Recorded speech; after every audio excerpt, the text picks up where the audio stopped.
고맙습니다.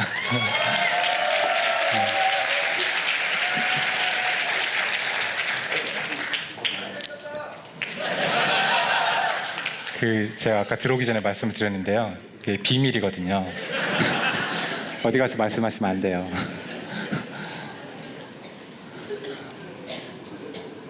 위로 하면 된다고 그랬는데.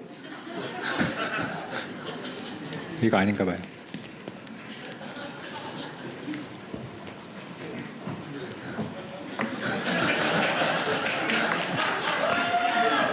안 돼.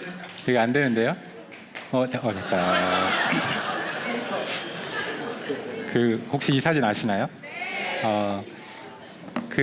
제 사진이에요. 닮았나요?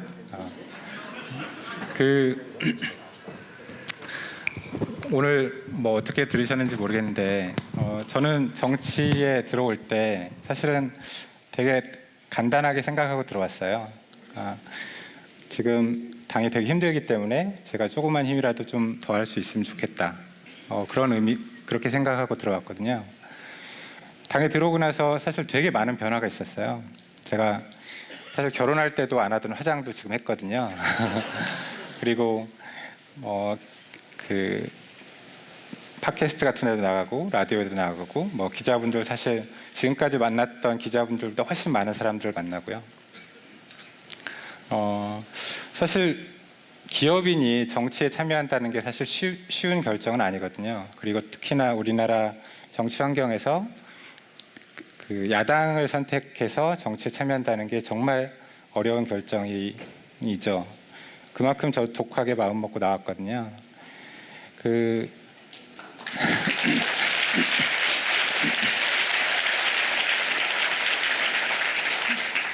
사실 정치가 시민들이랑 국민들이랑 되게 멀리 떨어져 있잖아요. 저 원래 이렇게 살았거든요. 이렇게 살았었는데요. 오고 나니까 너무나 많은 분들이 호응을 해주시고 격려도 해주시고 좀 질책해 주시는 분들도 있고요. 사실 너무너무 고맙고 자극도 많이 되고요. 아까 말씀드렸지만 그만큼 독하게 마음 먹고 들어왔기 때문에 계속 지켜봐 주셨으면 고맙겠습니다. 좀 전에 양상무님 얘기 듣고 사실 제가 들으면서 되게 많이 울었거든요. 그러니까 네, 많이 울었는데요. 저희 부모님 생각도 나고, 저 어렸을 때 생각도 나고, 저희 아내가 어디 와 있는데요. 아내도 첫째 낳고 회사를 저희 이제 애를 부모님한테 맡기고 계속 왔다 갔다 하면서 고속도로에서 맨날 울고 그랬거든요. 그래서 그런 생각도 나고 그래가지고 좀 많이 울음이 났어요. 네,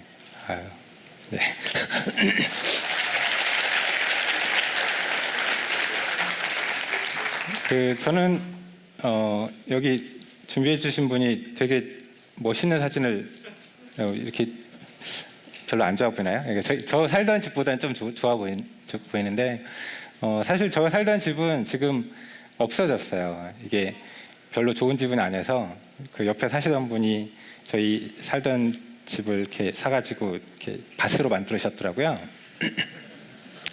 그래서 저 살던 집 사진을 쓰면 좋은데 그 사진이 없고, 저는 전라북도 정읍에서 농사짓는 아버지 어머니 밑에서 태어나서 자랐고요.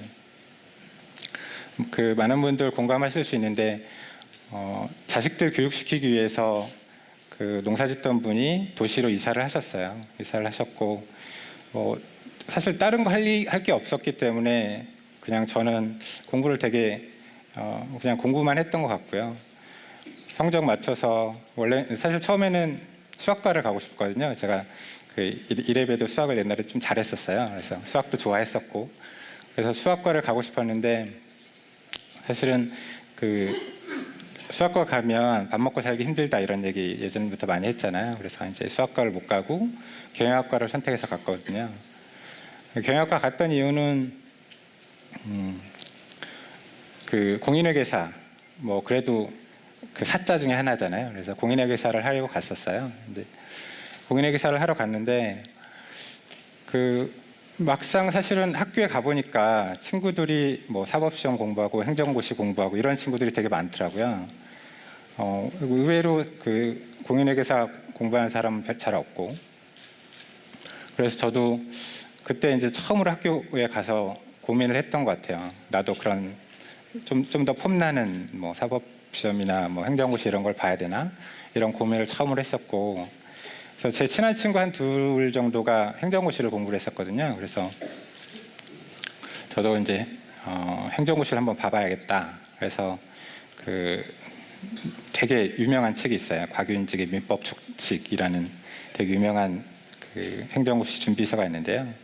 그 책을 사서 이제 친구랑 같이 공부를 하러 갔어요. 일요일 날 아침이었는데, 일요일 날 9시에 가서 공부를 하고 한 3시간 공부한 다음에 이제 점심을 먹고 들어오는데 갑자기 그런 생각이 드는 거예요. 내가 이걸 왜 하고 있지? 뭐 이런 생각. 한 3시간 공부하니까 재미가 없더라고요.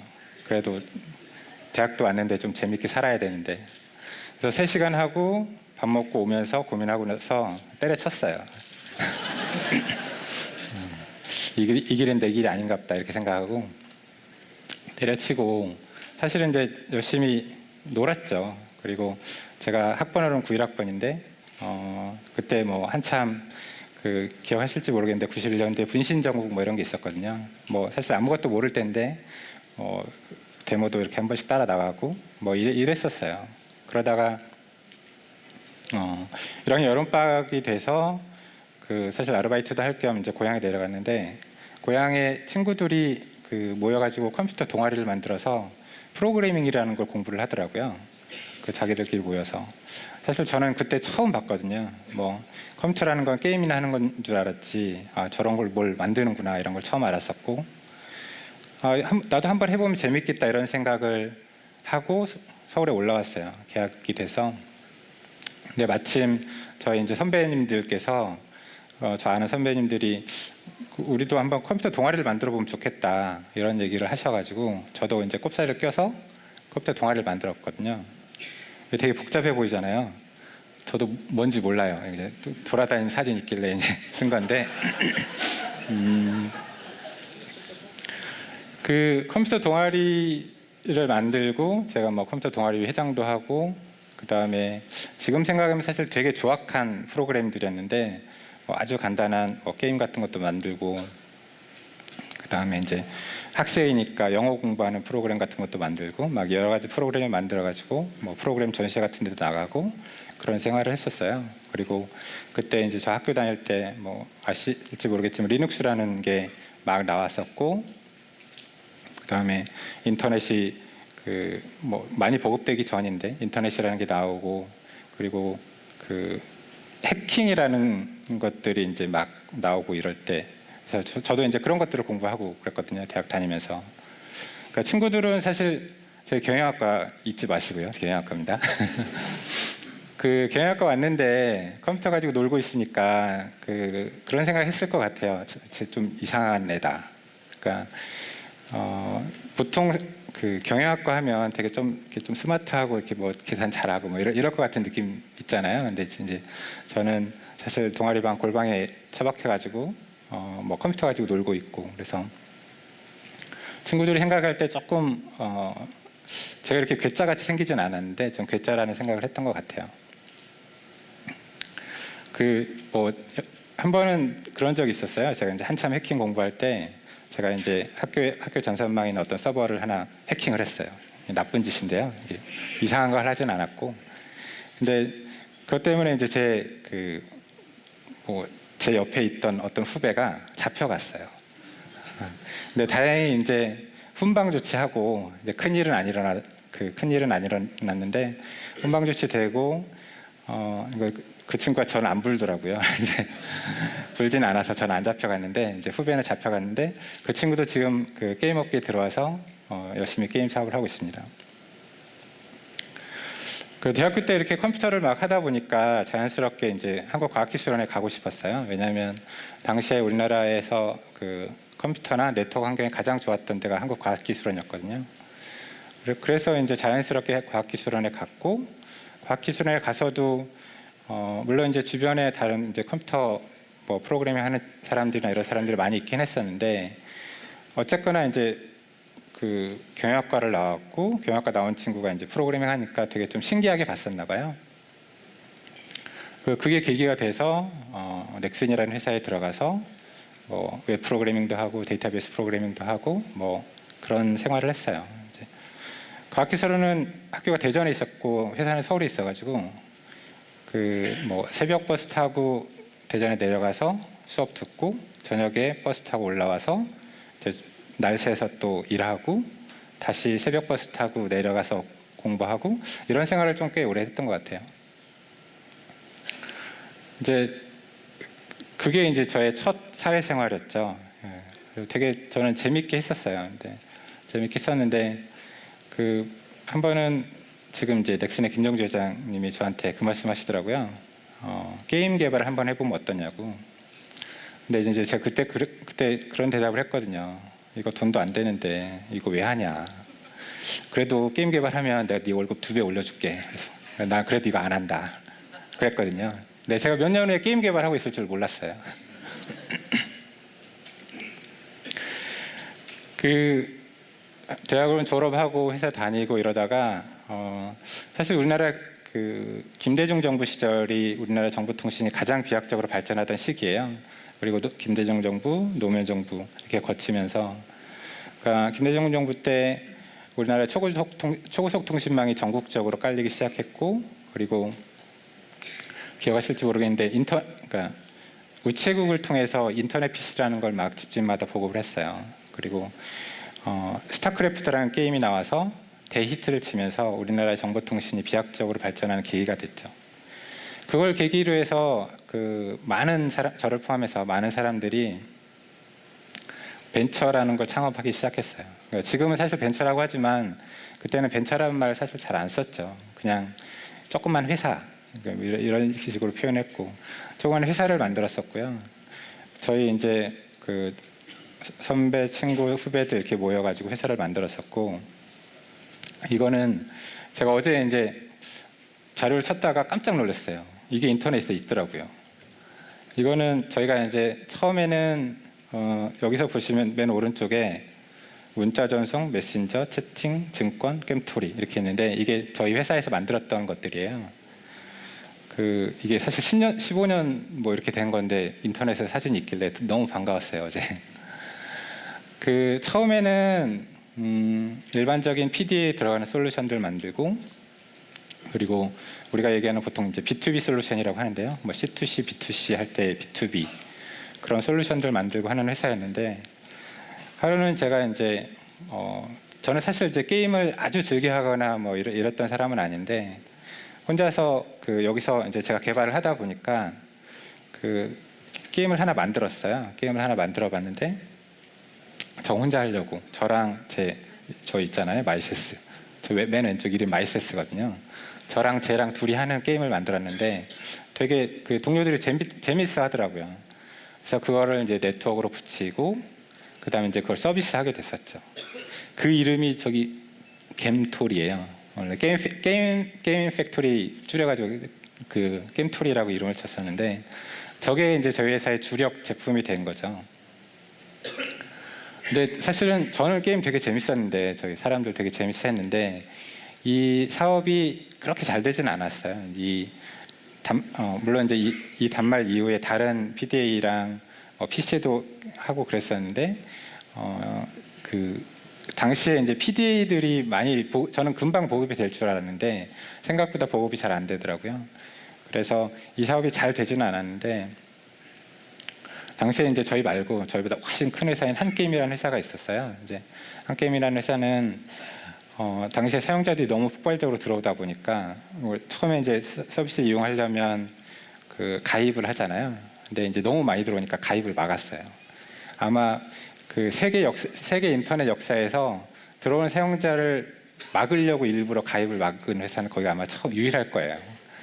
그래서 가입도 막고 서버가 너무 폭주하다 보니까 그거를 대처하기 너무 힘들어서 그걸 좀 해결해 주신 회사들을 막 찾았는데 저희가 딱 걸린 거죠.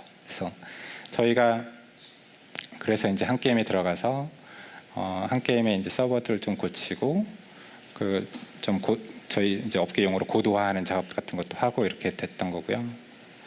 그래서 이제 뭐 제 기억에 그때 이제 한 게임 서버가 지금은 한 300대 정도 운영하는 회사들이 되게 많아요. 근데 당시에는 우리나라에서 제일 컸었거든요. 서버가 300대 정도 있었고 그랬는데 저희가 들어가서 한 6개월 정도 일을 해서 그걸 한 80대 정도로 줄였었거든요. 그러니까 그걸 계기로 해서 이제 제가 NHN이랑 쭉 일을 하게 됐죠. 그래서 2003년에 저희 회사가 NHN에 인수됐었는데 인수되면서 그 신문에 뭐 128배 벤처 대박 신화 이런 타이틀로 해가지고 신문에 나오기도 하고 그랬었어요. 저게 뭔지 아시나요? 저기 미국 어딘가에 있는 소예요. 이제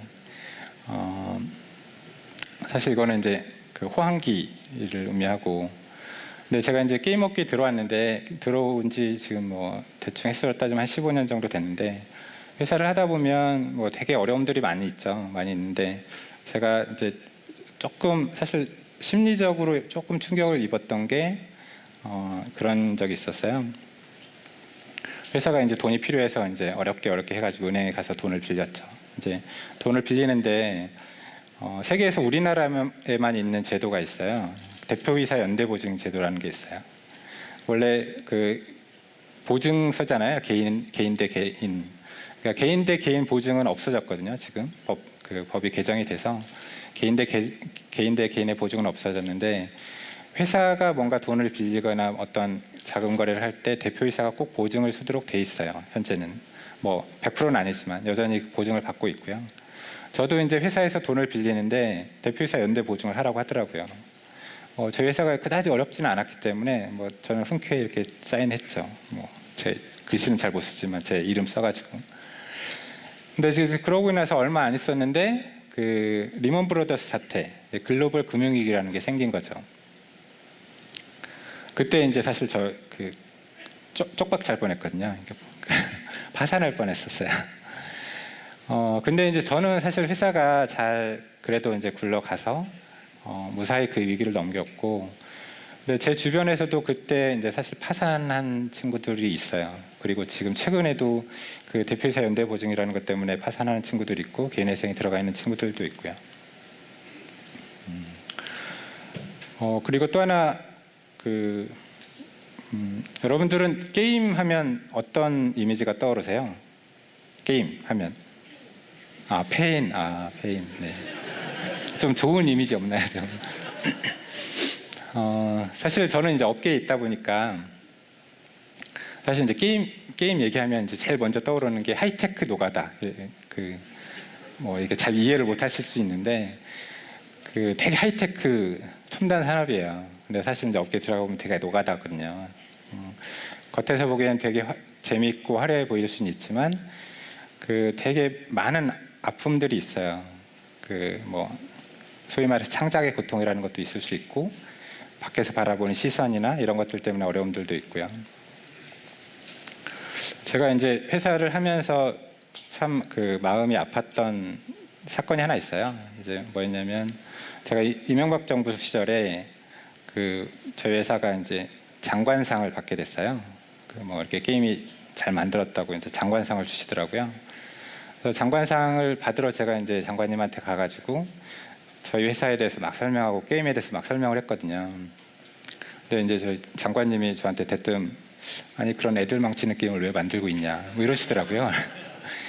그 장관님이 저희 주무부처 장관님이세요. 이제 주무부처 장관님이시고 저는 그 장관상을 받으러 간 대표이사였고, 근데 이제 그 얘기를 듣고 참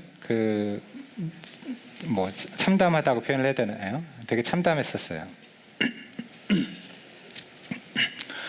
그리고 이제 그 당시에 우리나라에서 제일 큰 신문사 한 곳에서 게임은 마약이다 이런 기획물 시리즈가 있었어요. 예, 뭐 이런 거였죠. 그래서 제가 이제 게임 개발하는 회사고 게임 서비스하는 회사인데 갑자기 제가 마약 제조업자가 된 거죠. 예, 마약 제조업자가 됐고, 그리고 이제 제가 법 쪽에 있는 친구들한테 물어보니까 마약을 이제 자기가 쓰려고 이렇게 마약을 만들고 이러는 거는 그래도 형량이 높진 않대요. 근데 이거를 팔려고 만드는 사람은 사회의 가장 악질이기 때문에 아주 엄하게 처벌해야 된다고 그런다고 하더라고요. 그래서 제가 갑자기 게임 개발업자가 사회에서 가장 악질적인 그러니까 마약 제조 판매업자가 된 거죠. 근데 사실 그때 되게 이제 제가 게임이라는 거를 게임 업계에 들어와서 가장 이제 슬펐던 시기이기도 해요. 이제 사업이라는 걸 하면서 뭐 사실 이명박 정부 이후로 게임 업계가 되게 사실 힘들어요. 여러 가지 의미에서 뭐 물론 이제 그 글로벌 경쟁이나 PC 시장에서 모바일로 넘어가는 그런 이제 시장 트렌드의 문제도 있고 많이 힘들지만 사실은 가장 힘든 거는 국민들이 게임이라는 걸 바라보는 시선이거든요.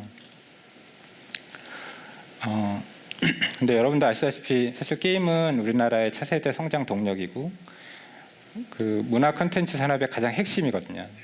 세계 어느 나라에 가도 게임을 예를 들어서 뭐 중독물질이나 마약이 비유한다든가 이런 나라가 없어요.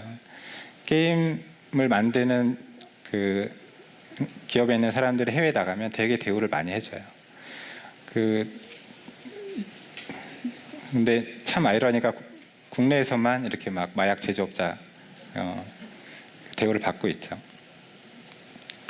사실 이제 제가 이제 몇 가지 제 개인적인 말씀을 드렸는데 저는 뭐 회사를 하면서 되게 재밌기도 했고 힘든 일도 되게 많았었거든요.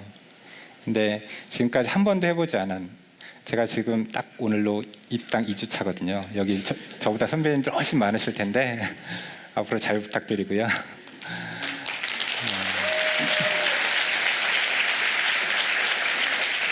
저 이제 사업만 하던 사람이 사실 지금보다 지금까지 해왔던 것보다 더 훨씬 힘든 일로 가려고 하고 있어요. 제가 이제 입당의 변에서도 말씀을 드렸던 건데 제가 이제 정치권에 들어오면 하고 싶은 것들이 많이 있거든요. 그 중에서 또 어떤 그 회사 벤처 했던 경험을 살려서 어떤 뭐 벤처 안전망, 청년의 안전구물 제가 이런 여러 가지 말씀들을 드렸어요. 근데 보통 이제 그 암벽 등반 같은 거 하는 거 보면 맨 앞에 가시는 분이 먼저 그 가면서 이렇게 뭐라고 하죠? 이거 이렇게 받고 루트도 만들고 뒤따르신 분들은 로프랑 헬멧 쓰고 이제 안전장치들을 하고서 이제 뒤따라 가잖아요. 올라가면서 수도 없이 많이 떨어져요. 수도 없이 많이 떨어지는데 정상까지 다 가거든요. 그게 앞에 나가시는 분의 역할과 그 다음에 그 안전장치들이 있기 때문에 정상까지 올라갈 수 있는 거고요.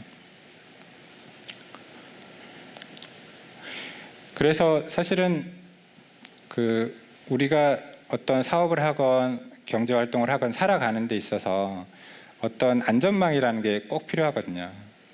그래서 저 안전망은 사실 국가가 해줘야 되는 역할이잖아요.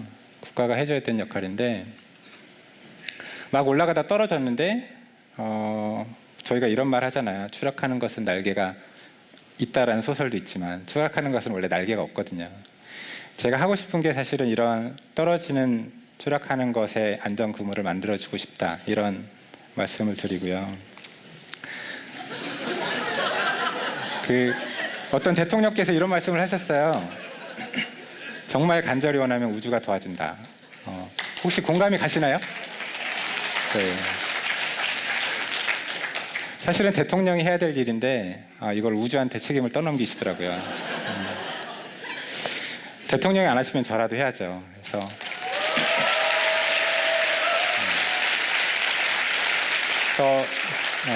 제가 최대한 도와드리겠습니다. 그리고 더불어민주당이 함께 할 거고요. 여러분들도 같이 지켜봐 주시고 같이 해주시면 감사하겠습니다. 감사합니다.